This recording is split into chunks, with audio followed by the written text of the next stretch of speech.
দুর্গাপুরের ইএসআই হাসপাতালে চাঞ্চল্যকর ঘটনাকে কেন্দ্র করে ব্যাপক বিক্ষোভ দেখা গেছে। অভিযোগ, এক নাবালিকার ওপর চরম অত্যাচার চালানো হয়েছে এবং এই ঘটনার সঙ্গে তৃণমূলের কেউ জড়িত থাকতে পারে বলে আশঙ্কা করা হচ্ছে। ঘটনার পর থেকে গোটা বিষয়টি ধামাচাপা দেওয়ার চেষ্টা চলছে বলে অভিযোগ তুলেছেন বিজেপি বিধায়ক লক্ষণ ঘোরুই। তিনি জানিয়েছেন, আমি প্রথম থেকেই বুঝতে পারছি যে পুরো বিষয়টি ধামাচাপা দেওয়ার চেষ্টা করা হচ্ছে। প্রায় 2 ঘন্টা ধরে আমরা বাইরে অপেক্ষা করছি, কিন্তু মেয়েটির পরিবারের সঙ্গে সরাসরি যোগাযোগ করতে দেওয়া হচ্ছে না।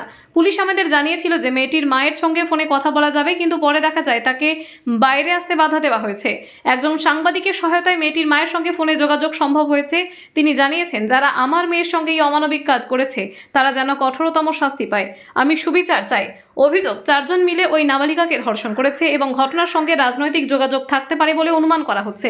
এই কারণে পরিবারের ওপর চাপ সৃষ্টি করা হচ্ছে এবং হাসপাতালের ভিতরে আটকে রাখা হয়েছে বলে অভিযোগ উঠেছে।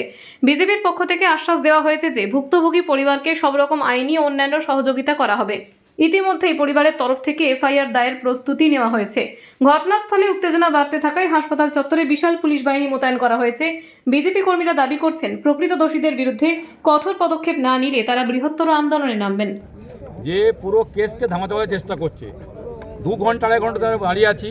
লাস্ট দাঁড়ালো যে বিষয়টা, যখন পুলিশ বললো, সোপা বললো মায়ের সাথে কথা বলতে পারেন, মাকে ফোন করে ডাকা হচ্ছে, তখন গেটে আটকে দেওয়া হচ্ছে, যাওয়া যাবে না।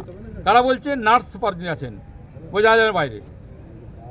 এই যে পুরো একটা ষড়যন্ত্র চলছে, এটা ক্ষেত্রে এটা পরিষ্কার প্রমাণ হয়ে গেল। মায়ের সঙ্গে কথা বলতে লাস্টে মায়ের সঙ্গে আসতে দেননি। লাস্টে পুলিশের সহযোগিতায়, আমাদের একজন সাংবাদিকের সহযোগিতা, নাম বলছি আমি, সাংবাদিক সহযোগিতায় মাকে ফোন লাগিয়ে দেওয়া হলো। ফোনে আমি কথা বললাম, ফোনে বলছে আপনি ধন্যবাদ, আপনি বিধায়কের কাছে এসছেন, অনেকক্ষণ দেখছি ঢুকতে দিচ্ছে না, আমাদেরকে এখানে বেরোতে দিচ্ছে না। কিন্তু আমি ফোনে কথা বললেন, আমি চাই যারা মেয়ের যারা অন্যায় কাজ করেছে চরম যেন শাস্তি হয়, পাশে আপনি থাকবেন। আমরা আতঙ্কের মধ্যে রয়েছি, ভয়ের মধ্যে রয়েছি, আপনি পাশে থাকবে। এসছেন, আমি খবর পেয়েছি বাইরে বেরোতে দিচ্ছে না, কিন্তু আমরা চাই মেয়ের শাস্তি হোক। আপনি এসছেন, আমার ধন্যবাদ। আপনি কি মানে বিজেপির পক্ষ থেকে কি আইনি সহায়তা দেওয়া হবে মেয়ের পরিবারকে? অবশ্যই, যে কোনো সহযোগিতা, যত সহযোগিতা লাগবে সহযোগিতা দেবো। আমি বলেছি, মেয়ের মা অসুস্থ হয়েছেন, তিনি বলছেন আমি এখন অসুস্থ অবস্থা আছেন।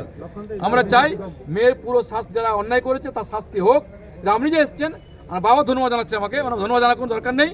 যে কোনো সহযোগিতা, আইনি সহযোগিতা, যে ধরনের সহযোগিতা লাগবে, মানুষের সহযোগিতা, সব সহযোগিতা রাজি আছে। তরফ থেকে পুলিশকে জানিয়েছে, তারা জানিয়েছে, অভিযোগ করেছে, কিন্তু ওকে তো করেনি, পুলিশ করেছে।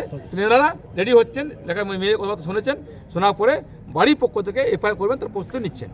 এত রাগ ঢাক কেন? মানে তৃণমূলের কেউ এর মধ্যে জড়িত আছে মনে হচ্ছে। পুরো আতঙ্ক তো, যদি না হবে, মেয়ের মাকে বাইরে বেরোতে দিচ্ছে না, গার্ডকে বাইরে বেরোতে দিচ্ছে না, পুলিশ বাইরে গার্ড দিয়ে আছে, সুপার ভয়ে কাঁপছে।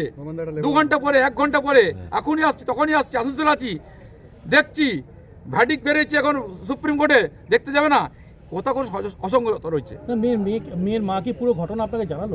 মেয়ে পুরো ঘটনা বললো যে চরম তো মেয়ের ক্ষতি করেছে, 4 জন মিলে রেপ করেছে, মেয়ের যারা ক্ষতি করেছে শাস্তি যেন হয়। আপনি এসছেন, পাশে থাকবেন, সহযোগিতা করবেন।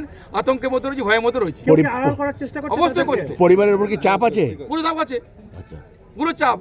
ভাবুন একবার, হসপিটালে 3 ঘন্টা বাজার পরে ফোন করছি, মেয়ে মা বেরিয়ে আসতে চাইছেন, গার্ড আটকে দেওয়া হচ্ছে। পুলিশ বলছে হ্যাঁ, যারা বাড়ির লোক কথা বলতে পারেন, আপত্তি নেই, কিন্তু আটকে দেওয়া হচ্ছে, আসতে দিচ্ছে না। ভয়ের মধ্যে রয়েছেন, আতঙ্ক রয়েছে, ভয় দেখানো হচ্ছে। ঠিক ঠিক ঠিক।